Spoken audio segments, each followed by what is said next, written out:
They finally did it. But which important and beloved canon book and comic character could be next? Find out next in this week's Star Wars Lads special.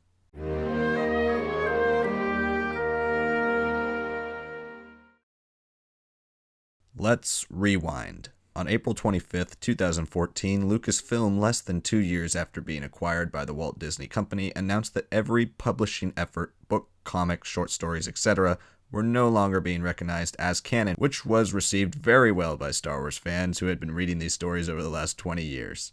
In place of the EU, a new, more cohesive canon would be overseen by the Lucasfilm Story Group. This new canon promised far more consequential storytelling across Lucasfilm's variety of storytelling platforms. Events and characters that were important in books, comics, and video games were finally going to be given important moments in films and television shows also.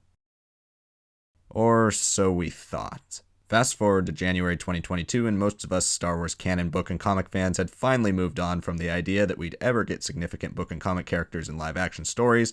Then, no way, they finally did it. So with my delusional hope as a Star Wars fan finally rekindled after 7+ years of reading Star Wars canon and 90% of the world now pretending they knew who Black Krrsantan is, I thought there was no better time to capitalize on my suddenly useful knowledge of Star Wars books and comic characters, give you all 10 other notable characters from books and comics that could appear in the current and upcoming live-action Star Wars projects coming over the next few years. But before we get started, please hit that like button down below, subscribe to Star Wars Lads for Star Wars content minimum 3 days a week, Monday, Wednesday, and Friday. If you're paying attention to your calendar today, however, you most likely are wondering, why is there a video releasing on a Tuesday?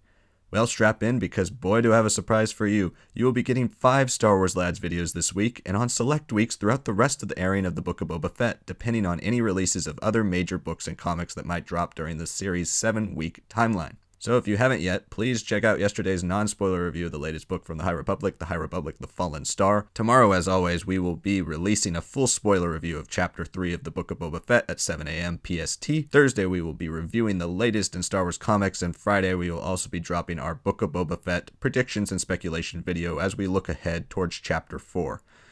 Okay, with all of that out of the way, let's move on to the characters. So obviously for this list, I'm going to be excluding characters from books and comics that we've already seen in live action, like Black Krrsantan and Cobb Vanth, and also those that have been confirmed to be coming, like Grand Admiral Thrawn. Now, let us begin.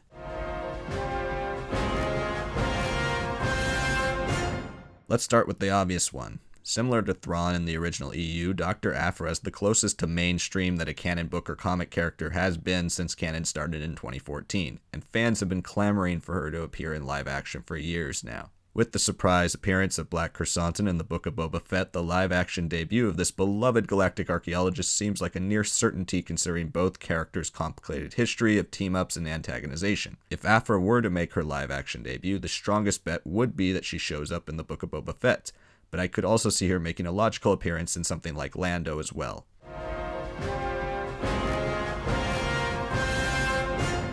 If you've seen my video on how to adapt the original Thrawn trilogy into canon, by the way, thank you all so much for watching and supporting that video, then you know that I have high hopes for many of the great characters in Zahn's canon Thrawn books and any future live-action Thrawn storytelling, the two most essential of whom are Admiral Aralani and Eli Vanto. In canon, Aralani has been Thrawn's most consistent ally and supporter both during his time in the Chiss Ascendancy and during his exile to the Empire. She's even one of the few members of the Chiss Expansionary Defense Fleet who is aware of the secret mission Thrawn has received upon his exile to forge an alliance with the Empire. Eli Vanto, on the other hand, served as Thrawn's friend and confidant during his rise through the Imperial ranks. Thrawn admired Vanto so much that he even sent Vanto into the unknown regions to become the Imperial emissary to the Chiss Ascendancy. If the writers decided to properly adapt all aspects of Thrawn's canon stories, both of these characters should appear in the Book of Boba Fett and or Ahsoka, depending on which shows Thrawn appears in.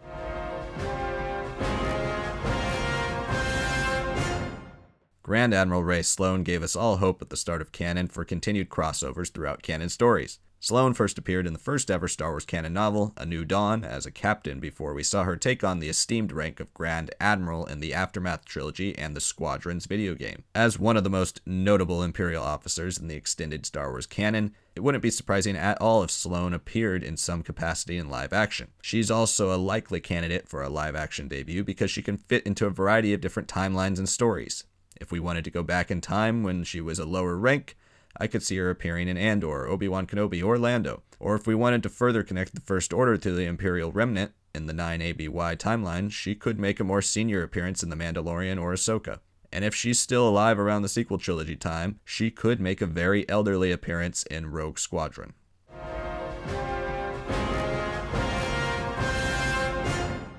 First appearing in Jason Aaron's 2015 Star Wars run, claiming to be the wife of Han Solo, Sana Staros has been a mainstay of most of Star Wars comics' underworld stories over the past 6 years. At first, Sana could come across as your typical Star Wars-y scoundrel with a conscience, but over the course of her appearances in both Star Wars lines and Dr. Aphra series, she has really developed into a character all her own. Again, due to her connections to the Aphra family of characters with Black Krrsantan's recent appearance, and with the Staros family prominence in the High Republic storytelling, I wouldn't be shocked at all to see her appear in something like the Book of Boba Fett or Lando.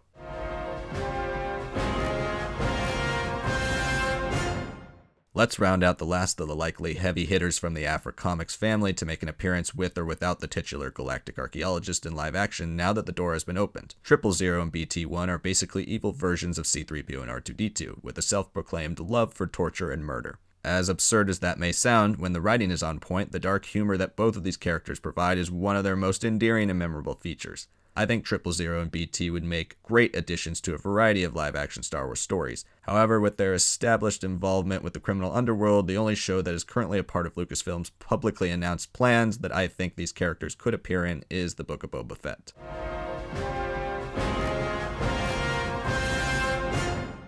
This one might feel like a bit of a stretch to some of you, but with Zizor's multiple mentions and very likely eventual first full canon appearance at some point in the final 4 issues of Crimson Reign, fans of both canon and Legends could be in for a treat if the Falling Prince was finally given his live-action debut. We don't yet know what will happen to the character in Crimson Reign, but we do know that Black Sun was still operating around the 5 ABY timeline because they are mentioned in the Aftermath books.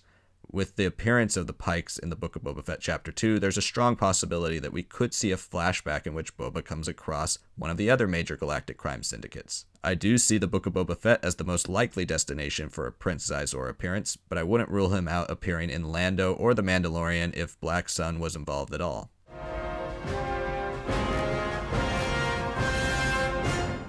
Yes, if you didn't know, Captain Gilad Pellaeon of the original Thrawn trilogy fame is already canon. While he was first mentioned in the Star Wars Rebels series finale, he made his first full appearance in Thrawn Treason. Even though he isn't a prominent book character yet, his legendary status as one of the first significant EU Imperials and iconic partnership with Thrawn makes him a more likely candidate for an appearance in Ahsoka or The Mandalorian than Admiral Aralani and Eli Vanto, purely based on Jon Favreau and Dave Filoni's apparent love of the original Thrawn source material.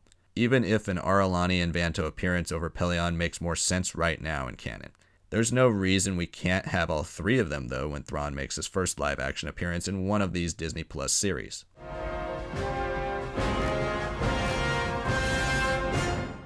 I'm wrapping this list up as it began with yet another fan-favorite comic book character, a former Imperial cadet who turned to a life of bounty hunting after a TIE fighter crash left him with a dominantly cybernetic body. Valance has consistently remained the most fascinating part of the Bounty Hunter's ongoing comic series over the past couple of years of its release. He has a sleek design and a variety of unique abilities that would translate to live action quite well. He's also, as the name of his comic series implies, encountered and been involved with nearly every major original trilogy bounty hunter active during this time, including a complicated history with Boba Fett. Valance is an ideal candidate for an appearance in the Book of Boba Fett, or less likely but still possibly in The Mandalorian. An early bounty hunter appearance of the character could be possible in Andor as well. Well, there you have it. 10 significant characters from books and comics that have yet to make live-action appearances that very well could now that Black Krrsantan has finally opened that door and given us fans a glimmer of hope. Thank you all so much for watching. Comment below and let me know which characters you would like to see in live action from canon comics and books. Also let me know if you want to see more videos like this. I have a list of characters a mile long that could all make appearances, so let me know if you want to see a list of 10 more characters in the future. Eventually, I will also be making a list of 10 Legends characters from books and comics I'd like to see make live action appearances as well. Also, if you haven't yet, please like this video and subscribe to our channel. It would help us out so much. Thank you all so much for watching, and I'll see you all next time.